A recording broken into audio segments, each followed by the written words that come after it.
Hello, I'm your guardian angel here in Korea, and I'm here to help you with everything you need to know about Korea.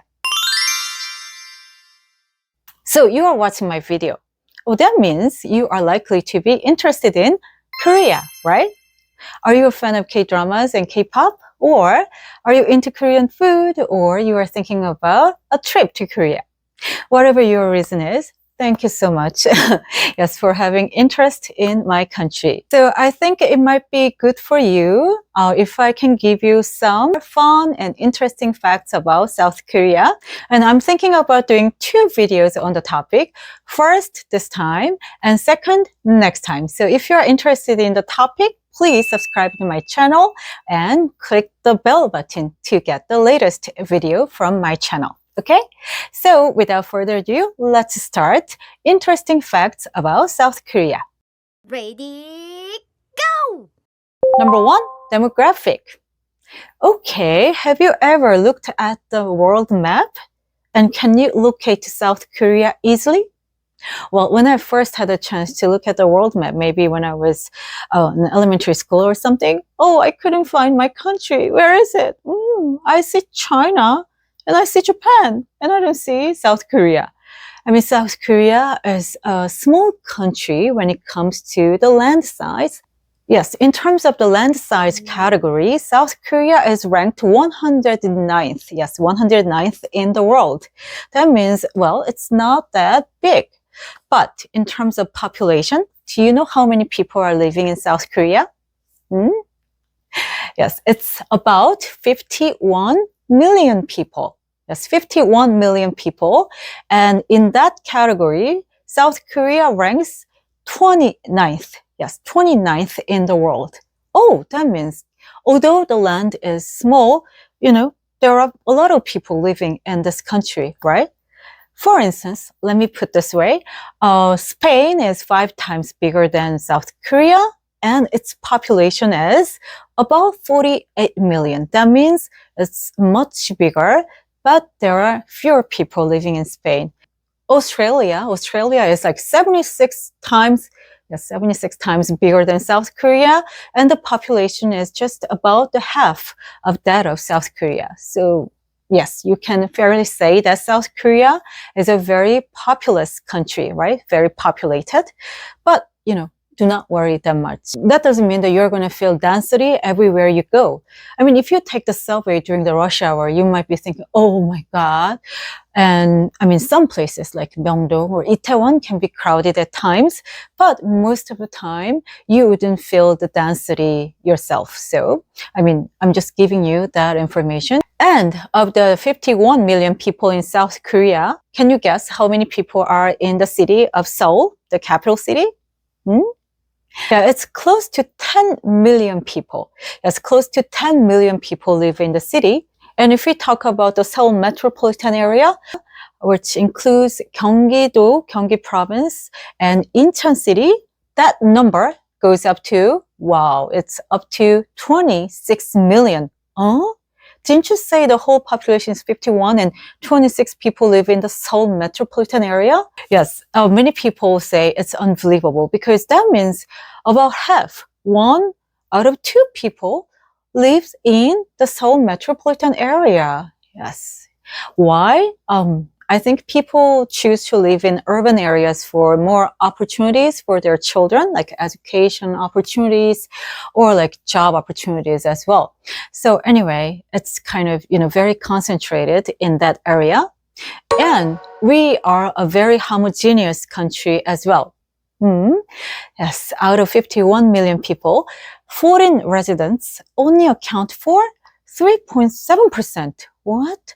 That means about 96% of the population is Korean. Yes. Depending on where you go, especially out of Seoul, you might not encounter any foreigner when you travel in South Korea. So do not get surprised even if you see no foreigners here in Korea and you see only Koreans. Korea is a very homogeneous country. And the ratio of men to women is almost 1-to-1. Before, we used to have more men, but now it's almost the same, 1-to-1. The ratio is 1-to-1. So now you get the sense of what the demographic is like here in Korea, right? Number 2, geography. So let's talk about the world map again. So you have found South Korea. Oh, it's there. Yes, it's between China and Japan. And maybe you notice something. Yes, Korea is actually divided into 2 Koreas, North Korea and South Korea. Of course, I'm talking about my country, South Korea. So I can give you a brief history of what happened here. The 2 countries had a war between 1950 and 1953, and it's actually practically still at war because the 2 countries reached a truce in 1953, but it never ended the war. The country has been divided for more than 70 years as of 2024. And while looking at the map, there might be something you can notice too. What is it? Yes, South Korea is surrounded by seas. Yes, 3 seas. And because of that, it has lots of islands. Do you know how many islands we have in South Korea? Can you guess? Well, you might be surprised because we have more than 3,300. Yes, 3,300 islands. I mean, depending on how you count the islands, sometimes the number goes up to 4,000 something, but usually we say we have about 3,300 islands. Wow, that's a lot, right? We have small and big islands and also inhabited and uninhabited. And let's talk about the size. The land size of South Korea is about 100,000 square kilometers, which is about 38,000 square miles. Our neighboring countries, especially China, is such a huge country. It is like 96 times bigger than Korea. 96 times? Yes, 96 times bigger than South Korea. And Japan is about 4 times bigger than South Korea. So which country has about the same size as South Korea? You want to know? That is Iceland. Yes, Iceland in Europe. In Europe, Portugal and Hungary, they are a little bit smaller than South Korea, and Iceland is about the same size. In comparison to US states, oh, by the way, I have lots of subscribers from USA. Thank you so much. Hello. Oh, anyway, in comparison to US states, the state of Indiana, yes, it is about the same size as South Korea, and Texas is huge, right? It's 7 times bigger, and California is 4 times bigger than South Korea. So now you can get the sense of how big, how small South Korea is in comparison to other countries. By the way, do you know that Korea is a very mountainous country as well? Guardian Angel, you said Korea has lots of islands and lots of seas, and you have mountains too? To your surprise, well, Korea has a lot of mountains, and actually its land is covered by mountains. 70% of its land is mountainous. And then you are going to be surprised because when you see Korea in K-dramas, you see all the high-rise buildings, apartment buildings, and you don't seem to see mountains. But actually, 70% of its land is mountainous. So why don't you go to Korea's mountains? It's so beautiful, especially during the fall when we have lots of trees changing colors. Or you can visit one of Korea's islands. Maybe you are already thinking about going to Jeju Island, right? Oh, when you go there, you can visit Halla Mountain as well. That's Halla Mountain. It's the tallest mountain in Korea. So what do you think the height will be? Well, the funny fact, it's not funny, but anyway, interesting fact is that Korean mountains do not reach high altitude. The highest mountain in South Korea is about 1930 meter tall or 6,332 feet high. So it's not that high compared to other higher mountains in the world. But nonetheless, it's so beautiful. So you can visit Korea's mountains and islands if you have a chance. Number 3, common surnames. What do you mean by common surnames? Okay, I'm going to talk about this. This is interesting. Do you, by the way, have Korean friends, or do you have any favorite K-stars you like? What are their last names? Well, it's very likely that their last name falls into Kim, Park, or Lee. No?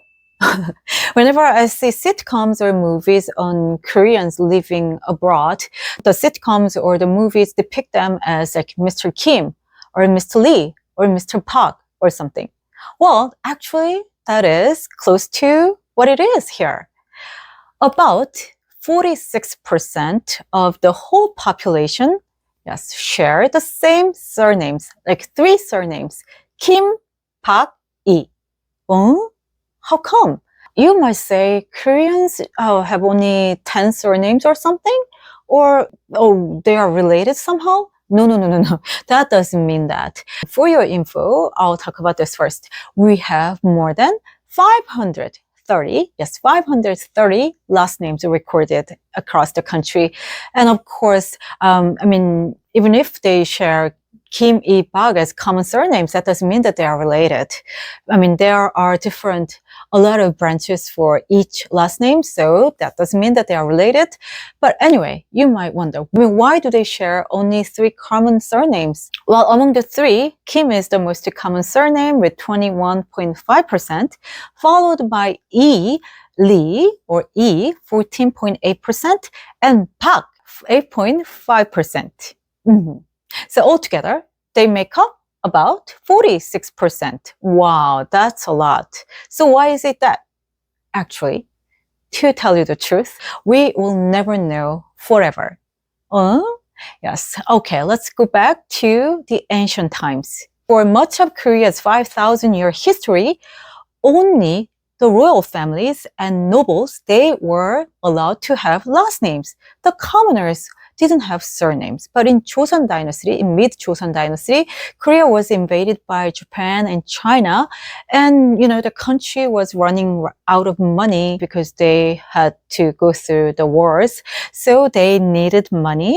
And they sold last names to commoners. The commoners, of course, didn't miss the chance to buy the surnames in exchange for the money. So the commoners paid money to buy surnames. And when they were given the chance, they chose Kim, Lee, or Park, because those 3 surnames belonged to the royal families and noble classes. So they think, if I choose that one, I can act like I originate from the higher class in the first place.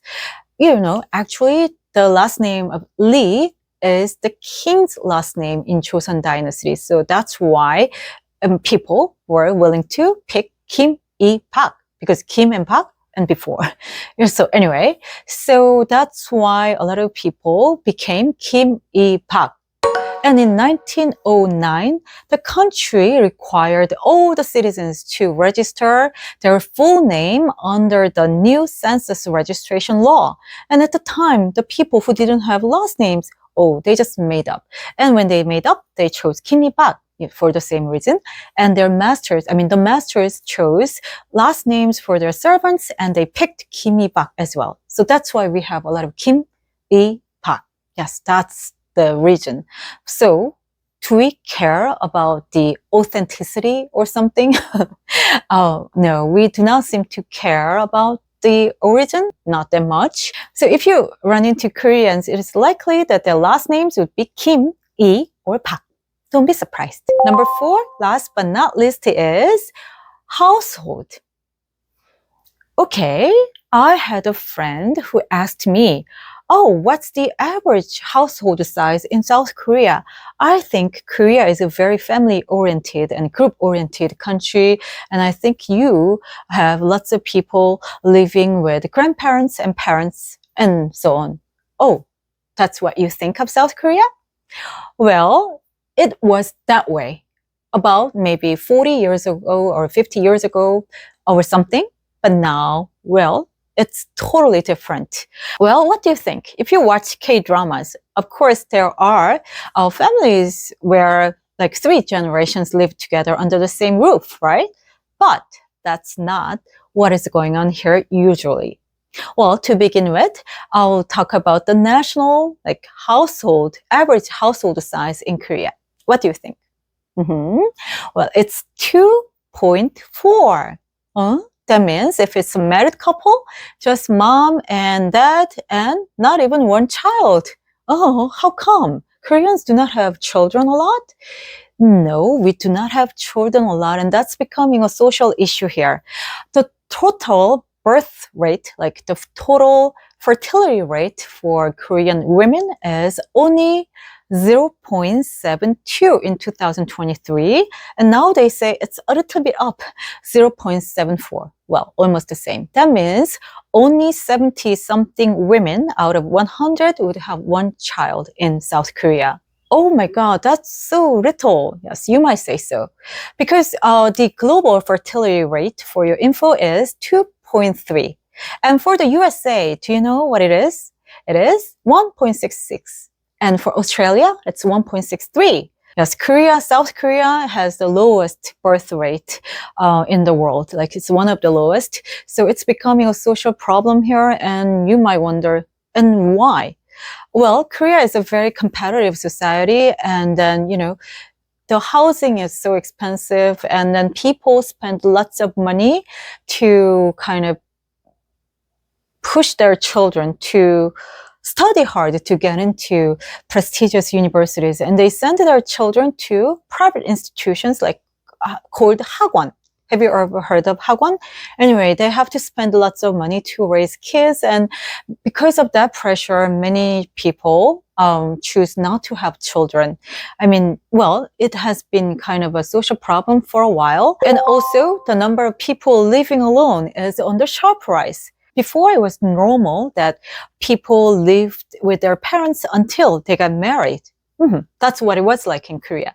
But these days, they leave their home when they go to college or when they get jobs. So the number of people living alone is on the sharp rise. A single person household makes up 35% of whole households in South Korea, and it's very on the sharp rise. So we are expecting more people living alone. And because of that, the national average household size is decreasing, so we do not seem to have big families anymore. So the household is kind of changing. So I just wanted to talk about this to give you an idea of what's going on in Korea.